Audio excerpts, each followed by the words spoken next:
สวัสดีนะคะกลับมาเจอครูยุ้ยนะคะครูยุ้ยขออัปเดตนิดนึงนะคะคนที่นี่เองเนี่ยถึงแม้ว่าเป็นคนประเทศอังกฤษนะคะจะเป็นโรงเรียนไฮสคูลเองก็ตามเนี่ยนะคะเขายังพามาที่ทัวร์ที่มหาวิทยาลัยเคมบริดจ์เองนะคะอันนี้ครูยุ้ยเนี่ยจะเข้าอันแรกเลยก็จะเป็น King's College นะคะที่เป็นthe most popular เราการแบบคนที่นิยมที่จะมาเรียนเคมบริดจ์เนี่ยเขาก็เรียนที่ King's College นะคะเห็นมาข้างหลังครูเนี่ยก็จะมีเด็กนักเรียนมัธยมนะคะในประเทศอังกฤษเองเนี่ยมาทัวร์นะคะมหาวิทยาลัย King's College เขาเรียกแบบเป็น King's College ที่อยู่ภายใต้มหาวิทยาลัยเคมบริดจ์เองก็ตามเห็นไหมเยอะแยะเลยเด็กนะคะเดี๋ยวเรามาดูกันนะเดี๋ยวครู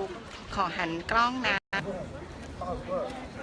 เด็กมาเต็มไปหมดเลยเห็นไหมเด็กค่ะเขานี่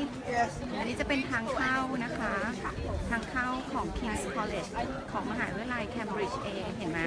มีนักเรียนแล้วก็มีทัวร์ต่างๆนะคะนี่เป็นบรรยากาศของมหาวิทยาลัยนะคะอันนี้นะคะ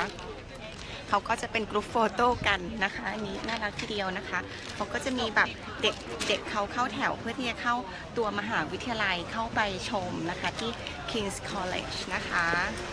อันนี้ครูก็โน้ตแบบเขาจัดเป็นทัวร์แบบเป็นล่ำเป็นสันเลยนะคะเด็กที่นี่นะคะแล้วก็มีแบบครูเห็นนะคะเด็กจีนเขาก็มากันแล้วก็เด็กนักเรียนของคนอังกฤษเองก็อยากจะเข้ามหาวิทยาลัยเคมบริดจ์นะคะที่เป็นแคมปัสของเขาชื่อว่า King's College นะคะก็เดี๋ยวครูยุ้ยกำลังจะเดินเข้าไปนะคะแล้วก็จะพูดประวัติก่อนนะคะ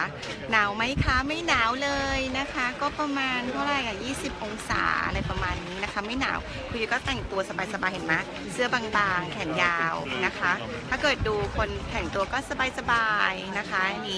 วันนี้ก็ถามว่าครูก็ซื้อหมวกเคมบริดจ์นะจะได้แบบเข้าธีมอะไรเงี้ยนะคะก็เดี๋ยวครูขอไล